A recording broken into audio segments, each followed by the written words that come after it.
Hello, Kids Cook Real Food. Katie Kimball here for the Healthy Parenting Connector. And I'm thrilled to introduce you today to Rachel Bailey, who's going to help us understand our kids a little more, especially the kids with the big emotions. And if you've got one of those, if you've got a kid with medium sized emotions, you should probably be listening to this one. Thank you so much, Rachel, for being here. Thanks for having me. All right. So the official introduction, let me do that, and then we'll jump into the good stuff. Rachel Bailey is a human behavior and parenting specialist who has been serving families for more than 15 years. She's a mom of two, has a master's degree in clinical psychology, has provided services as an ADHD coach, in-home mentor, and therapist, and speaks at conferences all the time, corporations, schools, and little bitty shows like mine. We're really happy to have her here. And Rachel loves teaching parents hands-on tools for raising resilient, confident children while reducing the stress and guilt in parents' lives. That last sentence could not describe myself and my audience better. Like resiliency, yes. Confidence, yes. Less stress, less guilt for us, please. And thank you. So Oh, I love um, it. really happy to have you here. Tell us how your work led you to focus more on maybe some of these tougher kids. I saw the ADHD. We're talking about big emotions today. Yeah. I think what led me to working with kids with ADHD, although that's not primarily what I do anymore, but I have lots of families I work with ADHD and kids with big emotions, is that I've always been interested in the concept of self-esteem. Even from, I think, before I went to grad school, I just was always interested in how do we foster healthy self-esteem, because I knew that healthy self-esteem leads to all the things that we want, especially in parenting. It leads to better relationships, more productivity, better performance, happier kids, all of that. So I've always been interested in that. And I know that kids with ADHD and kids with big emotions are at particular risk for low self-esteem. So I think this is why I got into this particular population. Besides the fact that I have big emotions and I'm raising two kids with big emotions, that's really why I'm super passionate about it now. But I think I've been passionate about it for a very long time because of the self-esteem piece. That makes so much sense because when your self esteem is low, you waste a lot of time and mental energy Yeah, in the worry state, right? so true. Yeah. How old are your kids right now? My kids are almost 11 and 13 right now. Oh my gosh. So the big emotions are getting bigger and bigger. Well, they would be, but I fortunately on this piece of parenting, I have a handle on this. So I am fortunate that I know how to raise resilient kids so their big emotions aren't getting bigger. But there are other things going on. I mean, nothing's ever perfect. So I'm picturing the scene in Inside Out when they get like the new board and there's all the new emotions and like the hormones. You're telling me that we can have strategies where even puberty hormones don't like create extra flames? They can, it is possible for them not to create too many flames. They're going to create flames, but the flames don't control us. That's actually what I teach is we're going to have our emotions, we're going to respect our emotions, but our emotions do not have to control our behavior. That's where resilience is. Wow, I have a feeling I'm going to wish I had heard this about 3 or 4 years ago. I happen to have a 15-year-old girl. So we'll just let that sit there. What does it mean?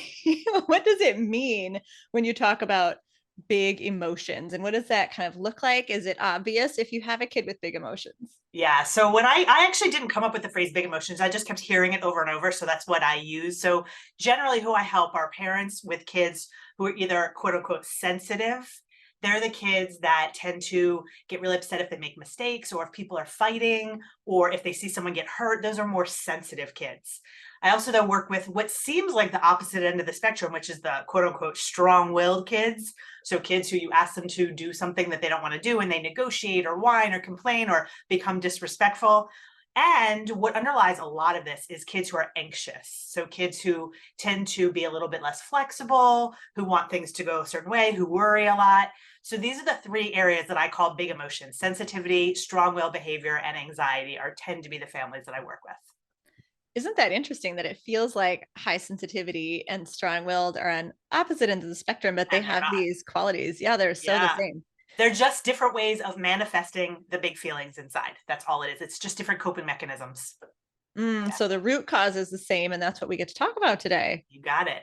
Oh, very cool. Well, that kind of makes me think of a question because we've had a couple interviews before who talk about highly sensitive children, and to Mm, to me, being like a highly sensitive person, which can be emotionally but also physically to like mhm, sensations, mhm. that feels like the cause. and reacting to big emotions would be the effect. But I feel like what you just said is that the big emotions can almost cause the sensitivity. Did I hear that correctly? In a way, what I will say is the way I think about highly sensitive, because I'm textbook highly sensitive person. Like every single, Dr. Aaron is the first person who talked about it. Every single checkbox I can complete. I'm a highly sensitive person. But the way I think about it is that's one end of the spectrum. But there are also kids who feel strongly who may not qualify as being highly sensitive. But they're not maybe as sensitive to other things, but they still feel things strongly. So I really think of it almost as a continuum or a spectrum. And people on one end fall on highly sensitive, but you can still feel strongly and not necessarily be highly sensitive. Got it. But if you are a highly sensitive person, like you mentioned, Elaine Aaron and her Mm-hmm. checklist, Mm-hmm. likely more in the big emotion field. Yes, for Mhm. sure. Yep. Mm-hmm. Totally makes sense. So when we think about low self-esteem, man, being different in any way, Rachel, as you know, can be Mm-hmm. a culprit for low self-esteem. What kind of other causes do you see for the kids with big emotions that impacts that self-esteem for them? Yeah, I love that question because this is one of my favorite things to talk about. So let me just talk about what I mean by self-esteem, because this will help to understand why kids with big emotions and kids with ADHD tend to be have lower self-esteem. So there are really two qualities that lead to healthy or positive self-esteem. One is a genuine belief that I am worthy of acceptance as I am right now. Not if I'm, not having a big emotion, or not if I'm behaving, or not if I'm funny or smart, but I am enough. I am valuable as a human as I am right now. That's the first quality. The second is I am capable and I'm competent and I can handle, what life throws at me. When we genuinely believe we have value and we are competent, we have healthy self-esteem. Now, kids with big emotions or kids with ADHD, number one, do not believe they're valuable as they are because they get the messages, you're being too dramatic. Why can't you be more flexible? It's okay to make mistakes. You shouldn't get so upset when you make mistakes. They get all these messages that the way they react, the way they respond, the way they feel is not good enough, is not right, is not the way it should be. So there goes that I'm valuable as I am. And then the competency piece is so huge when it comes to resilience, because they may know that they shouldn't get upset. They may know they shouldn't be mean to their brother or sister when they're angry, but they have no idea how to manage their emotions so that they don't do that. So they're, again, constantly hearing these messages of, I know you're angry, but you can't talk to me like that. And they're like, I know that, but I don't know how to change. So they don't feel capable. They don't feel confident. So the self-esteem tends to plummet. Wow. So the first is really about what we say. And in those examples, I heard so many well-intentioned parental Yes. phrases we have to dismantle.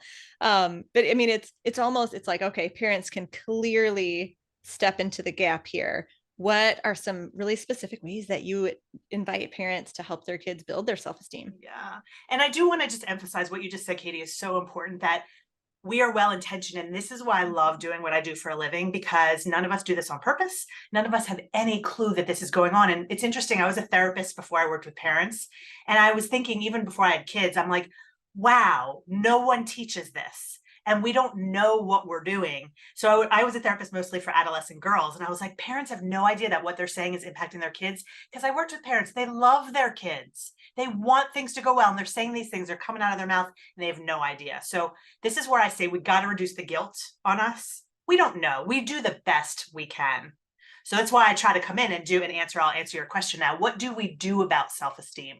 And basically, given that we know the two components of self-esteem are value and competency, I actually teach a strategy called See and Teach, where this is a huge self-esteem boost, where we don't just use the behavior. A child is being hard on themselves, a child is being strong-willed, a child is whatever. We actually see what's happening beneath the behavior.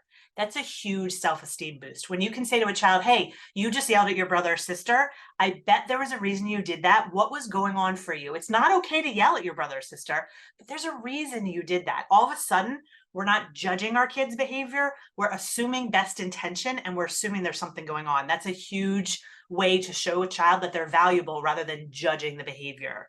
And then we teach them. We say, okay, what was going on for you is you were really frustrated with your sister. You clearly need other strategies when you're frustrated so that you don't become disrespectful to your sibling. So we see them and we teach them, and that those two strategies are both huge self-esteem boosts. I love that because what do kids really need from, the adults in their lives, the adults who love them, is just to be seen, to be known. What Oh, do we all need as humans? yeah. We all need to be seen. And that's actually why in my program, I start with seeing ourselves, because we all need to be seen. And so few of us are seen. We don't see ourselves, and we don't know how to see our kids. Wow. So powerful. It's a great first step. I mean, if we stopped now, don't stop, parents, keep listening. But if you stopped now and really let that idea percolate for a number of days and like observe the way that we sort of gut react to our kids, man, huge changes would be made just from those two steps. Yeah. Now, here at Kids Cook Real Food, Rachel, we do talk a lot about how learning authentic skills like cooking. I mean, you're teaching, those kind of like soft internal skills, but cooking really raises kids' confidence in the kitchen, and that often spills over into other areas. And I'm wondering if you have seen or recommend benefits for kids working with food or even like the family dinner. 100% in so many ways. We can keep it to self-esteem for now, but I will say when I was a therapist, I worked with kids with eating disorders. So man, I can tell you that cooking helps in that area too, but we'll keep it on the self-esteem piece. Yes, 100%. Because remember, self-esteem is about valuing your worth and feeling competent. When you are learning to cook, you are valuing your worth. You're valuing what you're contributing to the family. You're valuing, who you are and your ability to just perform, to do something, to be something, and then your competency for sure. So it's a huge, huge self-esteem boost. And the good news about self-esteem is that the world is going to kind of chip away at our self-esteem. It just happens that way. People are going to tell you're not valuable. People are going to tell you're not competent. When you feel valuable and competent in one area, it can compensate for the other areas. So if you learn to cook and you have a skill where you feel proud of what you've done and you know you can handle things, it absolutely bleeds and affects other areas of your life. I am so glad you said that because it's in a sense what I've been teaching for a number of years. And I'm like, phew, okay, I'm not a therapist, but I was right about that one. That's so good. Yes, a Um, 100%. and so I mentioned I have a 15-year-old daughter and definitely low self-esteem. I mean, she had to live through the pandemic in middle school, which Mm-hmm. is middle school's hard enough. Um, and I see that low self-esteem translate into a lack of self-advocacy for her. Even in the family, we'll say, hey, it seems like maybe, what if I picked you up from school literally this morning? Like, I could pick you up from school and get you an extra half hour so you're not feeling so stressed. And she was like, no, no, like she'll turn down offers. I'm like, oh my gosh, that's crazy. Exactly. On the other hand, every so often we'll see a glimmer. So in her high school math class, she discovered a discrepancy between how they were being graded and how other teachers teaching the same class were grading. Mm. Like basically something that shouldn't have been graded. A knowledge check was going into the books in her class. And she was freaking out, not only for herself, but for most of the other kids in class. She's like, Mom, they're getting less than 50% on these. And I'm so proud of her. She actually did go to the counselor and talked it out, and advocated and saw the change happen. Yes. Amazing. So that's such a rare glimpse, though. And I'm wondering if you have ideas for other parents to teach kids to self advocate and stand up Yes. for themselves. Absolutely. And you're so right that it is correlated indirectly with self-esteem. The healthier someone's self-esteem, the more they're going to advocate. And the more you teach them to advocate, the better their self-esteem. So let me tell you what I suggest for this. So there are two things kids need for advocacy that will actually help them speak up. One is they need to know what to say. A lot of kids, I remember when I was a therapist, I worked with like an 18 or 19-year-old, and she had to call an admissions office while she was in my office. And I said, okay, here's the phone, call. And she said, Rachel, I have no idea what to say. They're not used to advocating. They're used to like texting and things like that and talking to their friends. So number one, to know what to say. But the bigger piece is being able to handle discomfort, because it's one thing to know what to say, but to sit in the office. So I give your daughter a ton of credit. To sit in the office of a counselor who has so much power and seems so intimidating and scary, that creates discomfort. And most kids, when they're uncomfortable, they avoid. Your daughter didn't do that. And I'm so proud of her. So they need to know what to say. And then they actually need to know how to handle the feelings of discomfort that will almost inevitably arise, especially in the beginning when they're advocating for themselves. So, how, may I ask, do we Of teach how to course. handle feelings of discomfort? Yes, that's the 30 million-dollar question probably. I will say it's not easy because the brain is wired to avoid discomfort. I mean, we have to literally undo the way our brains are wired.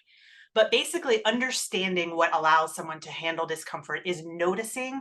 So basically, when we are uncomfortable, our fight or flight response is usually kicked in. And we have to notice our fight or flight response is kicked in and literally soothe ourselves. What happens is when we're in fight or flight, we default to our coping mechanism, which is often to avoid. But if we recognize, hey, I'm in fight or flight, my brain thinks there's danger, but I can soothe myself. I can teach my brain that I'm safe. And I call this traveling the yuck curve. So the yuck curve is basically, yuck is a word I use to describe discomfort.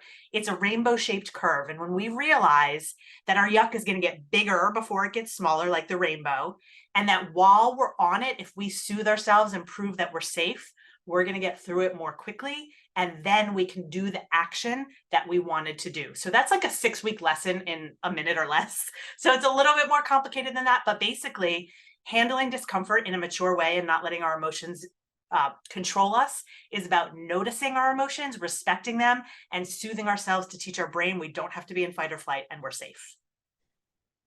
I love that you teach kids that it's going to get worse before it gets better. I 100%. just I just finished working with a bunch of parents who have kids with picky eating tendencies. Mm-hmm. And that's what I tell them too, is like when you start implementing something new, like I'm not going to tell you it's all rainbows and roses. It is not. It's probably going to be rough for a minute, but if and only if you stay consistent through the hard parts, then it will get better. And wow, so to make this really practical, it means we need to put or allow our kids to get into uncomfortable situations that are hard. 100%. Do not protect them from everything, parents. That's my bumper sticker.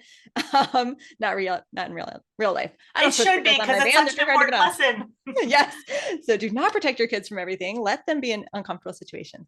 And then, like, is there a certain amount of sort of self-talk that we can say it will get worse before it gets better in whatever phrase fits our family's values? Yeah, I actually teach all the families I work with to teach their kids the yuck curve, that it does get bigger before it gets worse, and understanding what your symptoms are that you're in fight or flight, and knowing that if you want a different outcome, you get to be in control, not your fight or flight response. So yeah, we teach kids all of this. They can learn this. And honestly, I start with kids as young as 4 and then work with families whose kids are 25. I mean, I do the whole range, and there's language no matter what your child's age.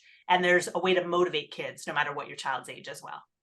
Amazing. So many adults need to understand how to A, recognize their fight or flight response, and B, soothe it. I mean, That's why we start with us, because honestly, how many of us learn these skills? Like when I used to speak, I did a lot more speaking in person before COVID, and I would have audiences of like 300 people. And I'd say, how many of you learned to soothe yourself, learned how to handle discomfort? Like 5 hands would raise in an audience of 300. I mean, it's so rare. We didn't learn it. So that's why actually a lot of what I do is to teach us. And that's how we reduce our guilt. We don't know how to do this. So a lot of families will actually have parents and children learning this at the same time together.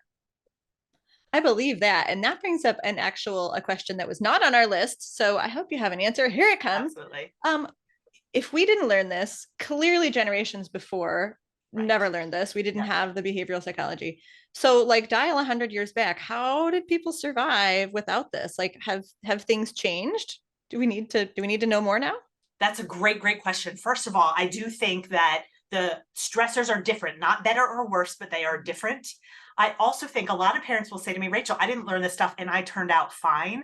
And I would say, how fine did we all really turn out? And I don't mean that we're not, productive adults, but I mean that at least our generation is one of the most addicted, in debt, obese generations of, we're like it's just getting worse and worse and worse. So I also think, to be honest, that in some ways we have worse stressors, and in some ways we're too protected too. So like our, 2 generations ago, they went through the depression, so they were kind of used to like really bad things happening, so they kept things in perspective. We think everything is the end of the world. So but we also have these, like, we're exposed to so much that we're like, there's just too much coming at us. So I do think it's a little bit different in that we have more stressors and we have fewer stressors all at the same time. It makes it really hard. Yeah, that's so true. Like our life is pretty cushy, Mm-hmm. except in our minds. And except when we hear all the messages from the news and stuff like that. Yeah. Yes, yeah. Where our minds go, oh my gosh, Yes, it's so exactly. much less safe than it used to be. Now Exactly. it's so much more safe. Exactly. So, all right, well, we definitely all need it. you kind of brought up resilience, right? Mhm. That when we have fewer stressors, fewer like bad things happening, we're kind of less able to keep it in perspective and less able to bounce back. And I do see that as like a self-perpetuating cycle, right? Our kids with low self-esteem, something goes wrong, it's overblown, the big emotions get bigger, it hits their self-esteem like, oh my goodness. So is there a path into sort of that snowball effect at the resilience level? Like how do we teach kids resilience, recovery? Yeah, absolutely. So this is again a main part of what I do teach. And I will say that when we look at resilience, we have to look at, I think of it kind of like a kitchen sink. And a lot of people say, I want to teach my kids coping skills. And if you look at it like a kitchen sink, imagine the sink is clogged. That's why you see a lot of big emotions. And parents will say, well, I want the coping skills, which is really unclogging the sink so that the water can go down, right? And so it makes sense. We want these skills. But what I also say is we have to see the stream of gunk coming into the sink to begin with. Because you could teach them all the coping skills in the world, but if they have a lot coming into the kitchen sink, they're never going to be able to keep up with the amount of gunk they have in their sink. So when I teach resilience, it's first what's coming into their drain to begin with. We have to address some of that, which is really pieces of the self-esteem, like what makes them feel not valuable, what makes them feel incompetent. We have to address that going into it, not to protect our kids, but to stop throwing unnecessary gunk into the sink. And then once we get to that place, we can start to teach coping skills. And again, these are not natural to kids or to teens, but over time they can learn them just like they're learning a new language. It does take time though and patience. So we degunk first, and then eventually we teach them those skills. Yeah, I would love to hear one concrete example, maybe a little story of like one process to degunk, like a phrase you could say to Yes. your kids, and then one coping skill that you teach kids and teens. So what I say with degunking is really what we're doing is I'll give an example that I already started to talk about because there's so many ways we can degunk, but seeing our kids is a great way. So I want to give some concrete examples of what I mean by seeing them. So one of the ways we can see them is when we don't agree with their behavior, we actually say to them, hey, I don't necessarily agree with that, but I understand why you did it. Here's what may have been going on for you. Is that true? What was going on? Is that what was going on for you? So that's one way to degunk, because usually what we do is we just tell them they're wrong, and then that creates more gunk coming into the sink, or more what I call yuck coming into the sink. Another way to degunk is to defer. So this is more proactive. Nothing happened, nothing went wrong. Defer to them as an expert. So a lot of kids don't feel that great about themselves, but they have an area of expertise. Even a young child has an area of expertise. So let's say your child likes chess. Say to them, hey, my friend's daughter also loves to play chess. Can you give me a couple tips so my friend and I don't feel like complete, nobodies when we're watching chess? Can you help me out a little bit?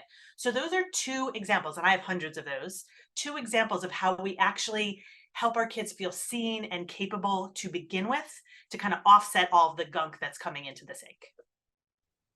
That's so good. What about a coping strategy that you teach kids? Yeah. So what I actually end up teaching kids is a when, then, until statement. So and this goes into what I was talking about before, teaching them the yuck curve. When I notice that my heart is beating fast, or I notice that my mom is telling me no, and that usually upsets me, then I will. And then it's whatever strategy helps them feel safe. So it could be I will count backwards from 100. It could be I will think of my favorite song. It could be I will, walk the border of the room because I need to move my body. So again, I have lists of hundreds of different things they can do to make them feel safe. I call these safety anchors. And then I'll do that until I know I don't want to yell at my mom or say something mean to my mom. So we actually teach them when, then, until statements that get them the outcome that they want. These are ways that they learn to feel safe so they can regulate themselves and do the action that aligns with their values. So again, lots to unpack there, but it really is a when, then, until statement is probably the best way to think about coping skills. Yeah, and the coping skill is kind of that middle piece, the then I will. And I like that you gave some examples of like really movement based stuff. Kind of it's like getting the emotions out through the body somatically. Fair to That say? is definitely, so people tend to, what makes them feel safe varies by person. Some people need a cognitive strategy, some people need a movement strategy, some need a sensory strategy. So some kids need like sensory jars. Those are the jars with like liquid and glitter in them, and they just kind of move it back and forth. So yeah, it depends on the child. What I usually do is see where they tend to be normally, or they tend to be a cognitive or a movement child, and we go with that and give them strategies that align. Yeah. Oh, really, really, really cool. I feel like some kids' negative behavior really comes out in their big emotions Mm, when like the negative parts of life are dragging them down. Mhm. So, like, how do you explain kids' negative behavior? Is it always their choice? It's never their choice. And I have a podcast episode on this. It drives me crazy. You chose to do that. So here's the consequence. Here's the thing is that when fight or flight takes over, our ability to make a choice is gone. What happens when we're in fight or flight, and this is not an excuse because I'm all about resilience, man, and motivating better behavior. But we do need to know that it's not a choice because a choice brings shame to a child. And that's not what we want to do. So by the time a child is in fight or flight, they go into autopilot. The fight or flight response happens so fast, and it's supposed to because it's supposed to protect us. So it happens so fast that they're not choosing a behavior at that point. They're reacting based on fight or flight. So because it's an excuse, isn't an excuse, we have to teach them how to slow that process down. That's what a when, then, until statement does. Slow that process down because it is never a choice. And again, calling it a choice creates a lot of shame and really reduces self-esteem. I feel like a lot of parental phrases, like classic, pretty good parental phrases, I thought need some editing and some massaging, like I tend to say that to my kids even like Mm-hmm. when you make a bad choice, you need to Mm-hmm. apologize. But how would you edit that Yeah. particular parent phrase? Yeah, and thank you for asking that because again, no guilt. I always want to give parents alternatives. I don't say don't do this, I say do this. So Mm-hmm. again, assume best intention. So we say to a child, it's not okay to talk to your brother or sister like that. And I want to understand why you did. We need to do something different because that's not okay. You Mm-hmm. didn't choose to do that. We need to teach you a different skill so that the next time you don't do that. That's how we do Right. it. So even young kids can kind of understand when we say, oh, your brain took over, or maybe you went into freak out mode. You might not call it fight or flight. Mm-hmm. But then that their goal is to calm their brain so that they can make a better choice, or Yeah. well, So I so talk that they about can the make a phrase that, choice. yes, exactly. So that they know how to do something different. So I use the phrase yuck. That's what I'm kind of known for because that is a phrase that even a 3-year-old can understand. And what I teach is we can get control and power over yuck. Yuck, we have a yuck urge. Yuck tells us to yell. We can decide to do something else, or we can teach ourselves to become more automatic with something else. Yeah, we have the yuck urge, and then we have us, and we get to do a different action. Yeah. I mean, the way your language is so intentional. Of course, parents who are listening, that was me demonstrating how difficult it can be to edit your language, right? Like I'm totally focused and paying attention here. I don't have a kid who just misbehaved. I don't have anyone yelling at me. I don't have any big emotions. And I could barely get it right to say, oh, the right choice. Oh, no, no, no. A choice, right? Like this is our brains really need to unravel some of the pathways that we have set down as parents, as well-intentioned parents doing our best, right? And then forgive ourselves because guess what? Do you know how many times it's still going to come out of everybody's mouth? And that's okay. We model to our children, we're trying to improve just as they're trying to improve. That's Yeah, and all. we can even we can We do say, the my best we yuck can. took over. I'm so sorry, right? Exactly. Exactly. Yeah. So I think sometimes when parents hear some of these language edits, I think one concern that can inflame in our brains, like our fight or flight Mm-hmm. response, will be like, oh my gosh, this sounds like I'm trying to be my kid's friend, or this feels too risky. Like I'll never be able to say no to my kid. So where's the line of good boundaries for our kids with big emotions? That's a balance between respecting them, but also being firm. Yeah, and I actually don't think that it's a balance in that they're mutually exclusive. We can actually do both at the same time.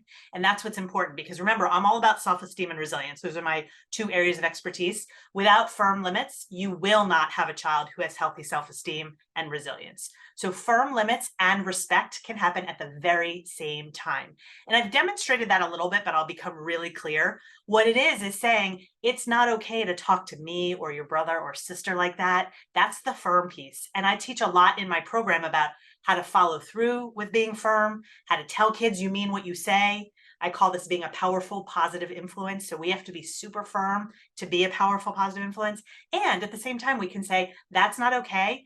Let's work on the strategies that you need because that's not okay. We assume best intention. That's where the respect comes in. We say, you know that that's not okay. So there was a reason you did that. Let's work on that reason because we need to change the behavior.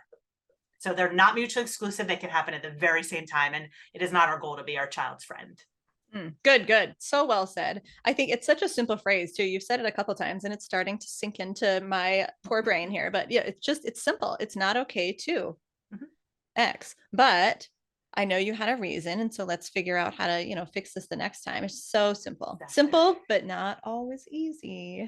Amen to that. That's why we have to have compassion for ourselves. And we have to check in with ourselves too. Like, remember, I talked about seeing ourselves. Mm. Often we don't do the things that we feel like we should. And then we judge ourselves. No, no, no, no judgment. We have to say, just like we do to our kids, there's a reason we did that. What is the reason? So instead of, why did I yell again? It's, wait, why did I yell again? We have to see and check in with ourselves for the same reason we have to do it with our kids. And what a beautiful way to model what we're trying to teach them if we like figure that out privately and then talk it out loud publicly, Exactly. right? Yeah. Exactly. Yep. So, one big tricky area, I think, especially with tweens and teens, is that engaging in some of these conversations, let's talk about why you did that or Yes. how are you feeling? And they're just like, no, nothing, right? Amen. They can be so tough to crack into. So, when you think about communication, any strategies for our tweens and teens? 100%. Because remember, I started before I worked with parents with teens. I was mostly a therapist for teens. So, man, did I have to nail this because almost all the teens that were brought into me were kicking and screaming and did not want to be there. So we have to help them learn to open up because they don't necessarily want to open up. And one of the things that we think about first before we try to motivate them to open up or see what's going on is just we need to make sure that they are verbal processors. And I really want to emphasize that. I learned that the hard way when I was a therapist, that we want our kids to talk to us because that's generally how we connect and communicate. But some kids actually have a lot of what I call yuck inside and they process in other ways. So I just say that because I don't want you, trying to get your child to do something if it's not the way they process. It will actually negatively affect your relationship and it will make them feel worse. So that's the first thing. Just think about and most parents, when I ask them this, they already know, especially of tweens and teens. Does your child generally process verbally? If the answer is no, then what you want to do is kind of go in the direction where they do tend to feel more comfortable. Is it music? Is it sports? Is it whatever it is? And that's actually where you want to go. But let's say you say, yes, my child's a verbal processor. They used to when they were younger. Usually then it's an issue of safety. I will tell you, I always say this. As soon as a child walks into middle school, so this is our tweens and our teens have been through middle school, they start putting up a wall because middle school can be very mean. And they realize that very quickly. So they start to say, I cannot be vulnerable. It is not safe. And they do start to put up those walls. So what we have to do as parents is show them that we are safe. And we do that by some of the deposits I mentioned earlier, seeing our kids, deferring to them as an expert. We have to show them that we are safe and we have to work harder with tweens and teens to show that we are safe. So that's where I would probably start with that conversation.